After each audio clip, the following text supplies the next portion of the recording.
What do you get for the last day of July, July 31st, 2024? You get one of the best market updates you'll ever hear. Actually, not a lot has changed in the past few weeks in Santa Clarita real estate, but as of today, we have 467 total active units for sale across all of the Santa Clarita Valley cities. This is going to include the cities of Castaic, Canyon Country, Newhall, Saugus, Stevenson Ranch, and Valencia.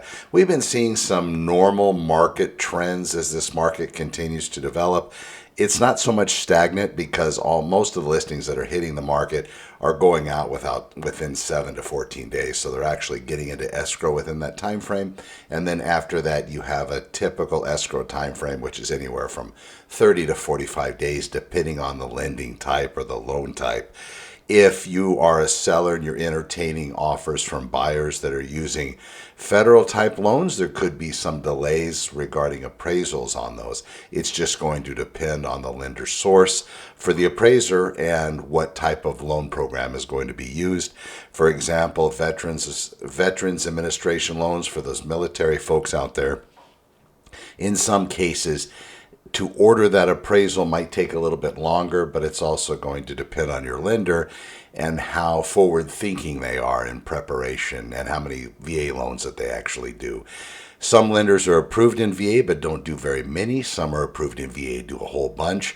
The ones that do a whole bunch, they're very versed in it and they know those timelines. Usually their closings can be very much the same as a conventional closing, which would be 30 days, in some cases less.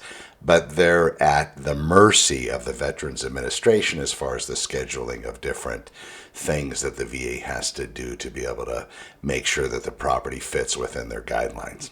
So currently we have 467 total active units on the market for sale across Santa Clarita Valley cities. This is going to include single-family residences, condominiums, and of course townhomes. Let me give you that quick breakdown.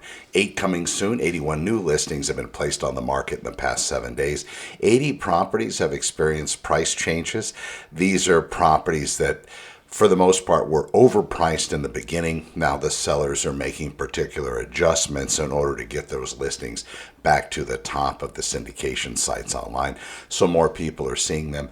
In addition to that, you can also research the price changes at www.santaclaritaopenhouses.com. Back on market properties 23, we had 38 properties go active under contract, so actually go into escrow this past week. We do have 52 properties that have gone into a deeper form of escrow, so all total we are 38, 52, 90 properties that are currently in escrow. Of those properties, we can see that in the current 7-day snapshot, we have 23 properties that have come back on the market for sale. That's very typical. Somewhere between 20 and 30% of the properties actually won't make it all the way to the end. Some people ask the question whether it's the seller's fault or the buyer's fault. In some cases, both could be at fault, both parties. Sometimes the sellers aren't willing to do what the buyers are requesting, and the buyers aren't willing to accept the property without those changes, credits, or repairs, whatever it may be. And sometimes they pull out for that reason. In addition, in this particular market I've been watching, as financing could become an issue for a real estate buyer if in fact they're not keeping up with their lender or they're going out and paying things off, believe it or not.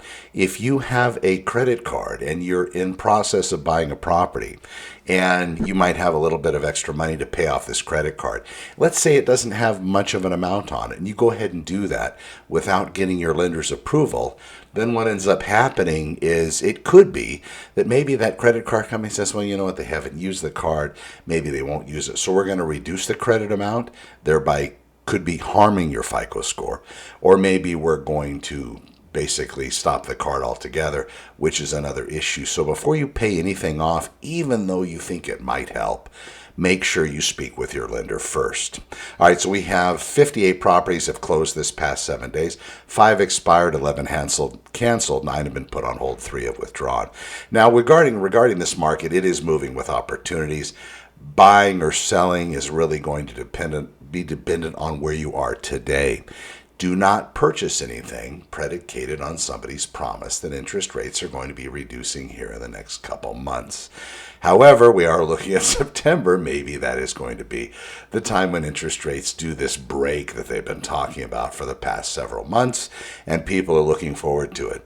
The buildup has been so great in that regard. Hopefully, it's not going to be like just a fart in the wind. Hopefully it will be something memorable. If in fact they lower interest rates, it's going to kick off another very exciting market. A market that sellers and buyers really don't appreciate being a part of, and that is even on the seller's side, while that might be like the heyday for sellers, where they would be so excited to have multiple offers on their properties. When people start to overbid listing prices, that really puts sellers into a frenzy. And in addition to that, that also makes buyers not as stable in a different market. What I mean by that is now they're overpaying. They're exceeding the listing price, not overpaying. They're exceeding the listing price on the seller's property in order to compete with the other buyers in the market. After they win, then it's not as shiny anymore sometimes. And they start to go through and they start talking to family. And of course, dear old dad, dear old mom, dear old, insert the title, is going to say, wow, you paid that much more for the property? Back in my day, we never paid extra for anything. That might be the word on the street. Watch out for the advice. But before you do pay more than listing price for a property, make sure that it's truly worth it for you. Because it might take a while if you're going above comparable value, injecting cash into the transaction. It could take even longer for you to catch up and start building equity in the residence, depending on how the market dynamics are. I'm Connor MacIvor. This has been your real estate update. Today is the last day of July in 2024. We will be back tomorrow, August 1st. That will bring us into an entirely new month. We'll get closing figures from July, so I'll be able to give you what's happening in that realm of the market. Please check out SantaClaritaOpenHouses.com. You can Google Connor with Honor, find me everywhere. When you're ready, reach out. Please share, and I do appreciate you watching today's real estate update. I will be back tomorrow, ladies and gentlemen, boys and girls, and everyone. We'll talk to you soon. Thanks for watching. Be well. I'm Connor MacIvor. Over and out.